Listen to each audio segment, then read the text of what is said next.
உணவு எடுத்துக்கும் போது வரக்கூடிய சத்துக்கள் சுக்கிலமாக போகிறது அப்படின்னு சொன்னேன். இப்போ இந்த சுக்கில பையில் சேர்ந்துக்கிட்டே இருக்கும். இந்த சுக்கில பையில் இருக்கக்கூடிய ஒரு உயிரை இறைவன் தேர்ந்தெடுத்து வைத்திருப்பார். இங்கே தேர்ந்தெடுத்தாச்சு. ஆனால் இது சேரக்கூடிய பெண்ணோட இடத்துல இந்த கருமுட்டை தயாராகலைன்னு வச்சுக்கோங்களேன். அதுக்கு முன்னாடியே இவங்க 2 பேரும் சேர்ந்தாலும் இந்த சுக்கிலத்தில் இருக்கக்கூடிய உயிர் அங்கே போகாது. இறைவன் அனுப்ப மாட்டார், நிறுத்தி வைப்பார். இது ஒரு எடுத்துக்காட்டுக்கு சொல்வதாக இருந்தால், உடல் உறவு என்பது வைத்துக்கொண்டால் ஒரு முறை தான் வைத்துக்கொள்ள வேண்டும். சில திருமணமான புதிதான தம்பதியர்கள் உடல் வைத்துக்கொண்ட பிறகு 1 மணி நேரம் கழித்து திரும்பவும் உடல் வைத்துக் கொள்வார்கள்.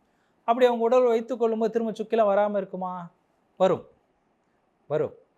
வராமல் இருக்காது. அப்போ அந்த சுக்கில பைக்குள் எப்பொழுதுமே சுக்கிலம் சாப்பிடும் பொழுது சத்தாக மாறி சேர்ந்து கொண்டே இருக்கிறது. அப்போ என்ன பண்ணுகிறார் இறைவன்? இந்த சுக்கிலத்தில் இருக்கக்கூடிய ஒரு உயிரை நிறுத்தி வைக்கிறார்.